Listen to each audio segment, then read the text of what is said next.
Welcome back, everybody, for another deep dive. This time we're wrapping things up with the final chapter of From My Heart to Yours. This chapter, it's called From My Heart to Yours, and it's incredibly personal, really filled with emotion and reflections on a journey that feels both deeply personal and kind of universal at the same time. Yeah, this chapter really does feel like the culmination of everything the author has been exploring in the book. All of their struggles and their awakenings and this really profound connection they have with this you that they're addressing throughout the chapter. It's striking right from the get-go. Yeah. The author describes this intense internal battle. They're wrestling with this idea of God manifested, and they almost seem to, reject this fundamental part of themselves. It's a struggle I think a lot of people can relate to, even if they wouldn't use the same words. It's interesting, isn't it? A real paradox. They say, it took almost 30 years to embody the truth that I am of the light of God with a choice of free will to align with that truth. So it almost suggests this resistance to accepting their inherent divinity, like a conflict between their intellectual understanding and what they're actually living. Do you think there are psychological implications of a disconnect like that, especially for someone on a spiritual path? It really makes you wonder what kind of internal barriers we all put up sometimes, like against the very things that can make us whole.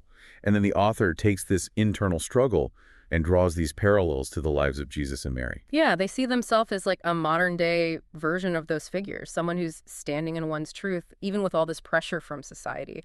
The cross imagery becomes really strong here. For sure. They talk about the cross as this symbol of choosing between light and darkness, like this constant pull between being authentic and outside influences. But it's not only about faith. It's about being brave enough to be yourself, even when the world seems to be pushing you in a different direction. Have you ever felt that pressure? Like you need to conform?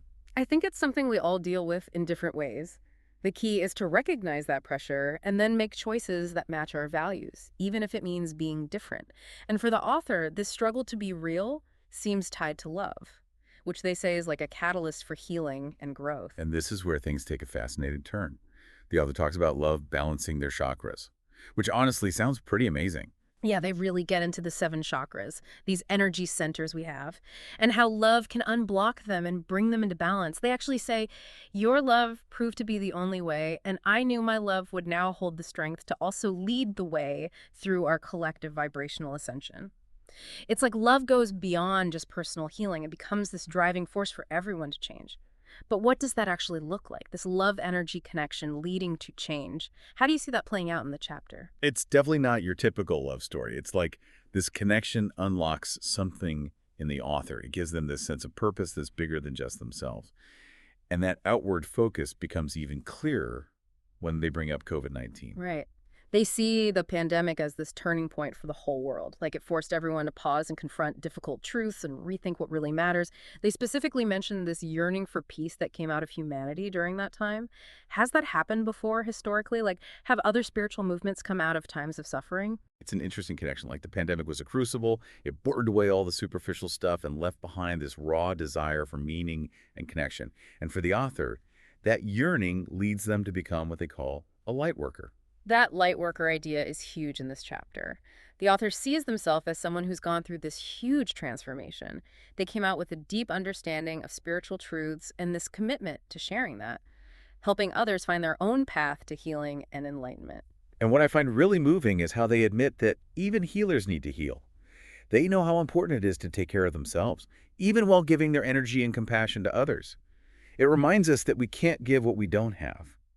How does the author talk about giving and receiving healing in this new role? They really emphasize listening to their intuition, setting boundaries, and doing things that nourish their soul, like meditation and being in nature.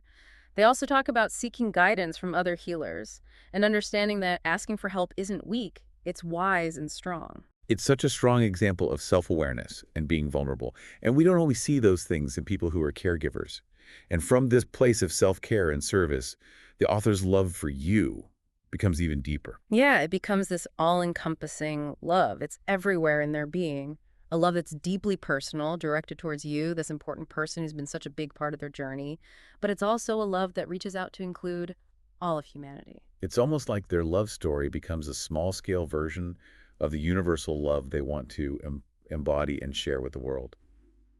It's a powerful idea, but can you tell me more about how that turns into action in the chapter?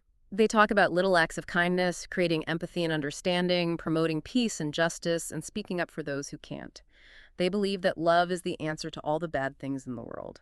And they want a utopia built on love and connection, a world where we see our shared humanity and work together for the good of everyone. That sounds really idealistic, but also a little overwhelming.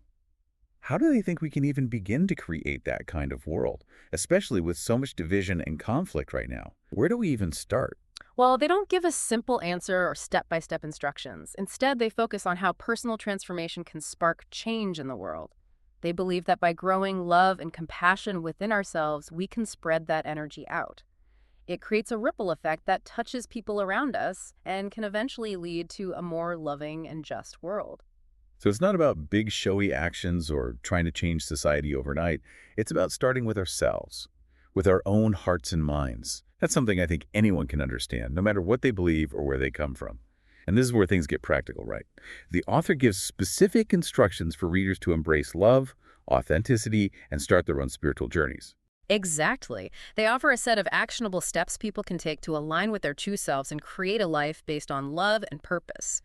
These things range from listening to our bodies and respecting our strengths and weaknesses to being our true selves and letting ourselves feel the full range of human emotions. It's really interesting how they blend the personal with the universal, the inner world with the outer world. It's not just about growing spiritually on your own. It's about using that growth to make positive changes in the world around you. What are some other instructions that really stood out to you? They really stress connecting with our dreams and fears, being honest with ourselves and others, and asking for guidance from the universe. They also highlight the importance of gratitude, kindness, and seeing the beauty in our differences. It's a powerful call to action, encouraging us to take the author's experiences and insights and turn them into real things we can do to change ourselves and the world around us. But how does the author talk about a higher power, or the universe? Is there a specific religion involved, or is it more of a general concept? Their language is very inclusive. It embraces lots of different spiritual viewpoints. They want readers to connect with whatever feels right for them, whether it's a specific god, nature, or just a sense of universal energy. The important thing is to find something that guides and supports you in connecting with your own inner wisdom and potential for love and growth. It's a really open approach. It avoids dogma and encourages personal exploration. And it leads to this beautiful message of empowerment. Whatever it is for which you dream, whatever it is for which you desire, whatever it is within which you believe, whatever it will be so. It's like they're giving us permission to dream big, believe in ourselves, and trust that the universe will help us make our dreams come true. It is. It's a message of hope and possibility. It reminds us that we're not just pawns of fate. We have a hand in creating our own lives. And their last words in this section are really moving. They express a love that goes beyond time and space. As the blip of our human existence's journey towards a collective ascension, know that no matter what we say or do in this human experience of life, I will love you for eternity. It's so powerful. It really speaks to the lasting power of love to connect us, to heal us, and to lead us home. It leaves you with this feeling of awe, doesn't it? That love is truly the strongest force there is. It can bridge even the biggest gaps between us. But this is just the start of our look at this incredible final chapter. We'll be back soon to dig deeper into the author's idea of a utopia based on love, their thoughts on navigating life's ups and downs, and their ultimate message of hope and healing.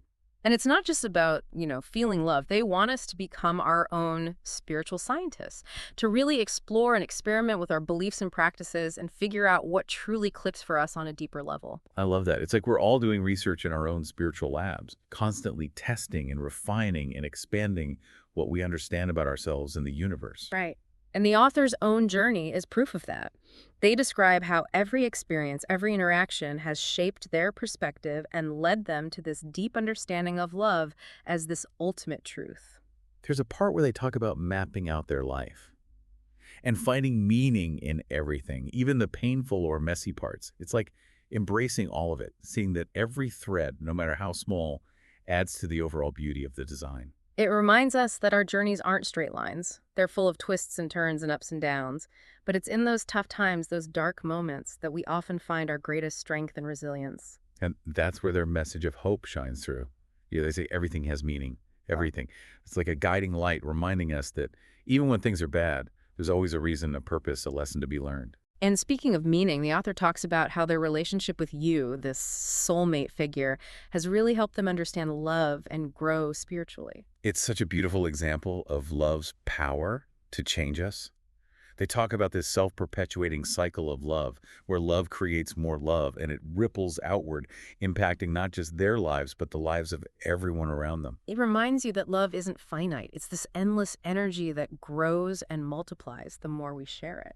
And through that lens of love, they imagine a utopia, a world where we're all living in sync with our God energy, where love guides everything we do and how we interact with each other. It's such a powerful vision, and the author thinks it's possible if we're willing to make love the foundation for everything we do, both personally and as a society. They even say, it is not a truth to preach with hopes of convincing, yet a truth demonstrated by simply sharing my experiences to expose that there's only one truth. That really resonated with me. It shows how they approach sharing their wisdom. They're not trying to force anyone to believe what they believe. They're just offering their story, their experiences, as proof of love's transformative power. They're inviting us to discover our own truths. Exactly. They're not giving us a blueprint, but inspiration. Something to spark our own individual journeys of self-discovery and spiritual awakening. And then they give this beautiful affirmation: whatever it is for which you dream, whatever it is for which you desire, whatever it is within which you believe, whatever it will be so. It's like they're saying it's okay to dream big, to believe in ourselves, and to trust that the universe is on our side in making those dreams happen. It's a powerful statement of faith in our own intentions and the endless possibilities that open up when we align with love and tap into the divine energy that flows through us all. This whole chapter feels like a love letter, not just to you, but to humanity. It's full of such warmth and hope, even with all the challenges in the world. You're right. It's like they're holding up a mirror and showing us the beauty and potential inside each of us. Hmm. They're encouraging us to let love be our guide. And their final words really speak to love's enduring power. This love that stretches beyond time and space and connects hearts across lifetimes. They say, as the blip of our human existences journey towards a collective ascension, know that no matter what we say or do in this human experience of life, I will love you for eternity. It's so beautiful and touching. It expresses this love that's unconditional, unwavering, and eternal. It's a love that embraces everything, the light and the shadow, the joy and the sorrow, the victories and the struggles that make up our human experience. And in the end, it's this love that leads us back to ourselves, to each other, and to that divine source of all creation. You know, it's amazing to think that even after all this spiritual growth, the author still sees themselves as a work in progress. They admit that they're still on a journey, still searching for the right words to explain what they've experienced and inspire others. It is pretty humbling, right? They're not acting like they have all the answers. They're sharing their struggles and doubts, which makes their message even more real and relatable. It does. It makes you feel like you can start your own journey of self-discovery without needing to have it all figured out right away. And there's this one part that really stood out to me. That they talk about this feeling of interconnectedness and say, when you follow love, you will realize that I am you and you are me. At our source, we are one and the same. What do you think they're getting at there? I think they're talking about this idea that a lot of spiritual traditions have, that underneath all our individual identities, we're all connected, we come from the same source. They're saying that by choosing love, we start to see that connection and break down the illusion that we're separate. It's deep. And it goes back to their vision of a world built on love and understanding. But they don't sugarcoat things either. They acknowledge the pain and suffering in the world, but their message is still one of hope and resilience. Yeah, they seem to be saying that even when things are dark, love is the light that guides us. And this is where what they say to you becomes really powerful. They write, my heart feels you. My heart wants to love only you. My heart only knows how to love you deeply. Back to our breath, once, one. It's like they're going beyond the physical world and merging with this you on a soul level. It's so romantic. Yeah. But it also feels like a kind of love that's bigger than just one person, like emerging with something divine, going back to a state of oneness. Definitely. And then they offer this final blessing, not just to you, but to everyone. May your body find comfort through the days. May your mind find grace in the silence. May your heart grow into its infinite capacity. May your soul rest in eternal peace. It's a beautiful summary of their journey, a journey that's led them to a place of deep peace and expansive love. And they end with this powerful reminder. Everything has meaning. Everything. It's like they're calling us to wake up, to look deeper and see the meaning in every experience, every interaction, every single moment. So as we wrap up our deep dive into this final chapter, what resonates most with you? What will you take away from the author's words? For me, it's their unwavering belief in love's power to transform us, not just as a feeling, but as a force for change in the world.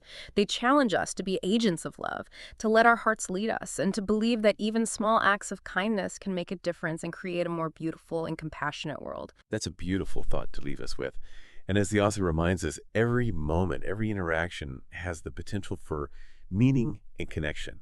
So as you go about your day, I encourage you to think about this. What seemingly small events in your life might actually hold deeper meaning if you look at them through the lens of love.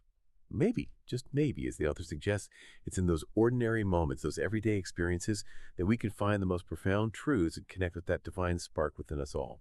Thanks for joining us for this deep dive. We'll see you next time.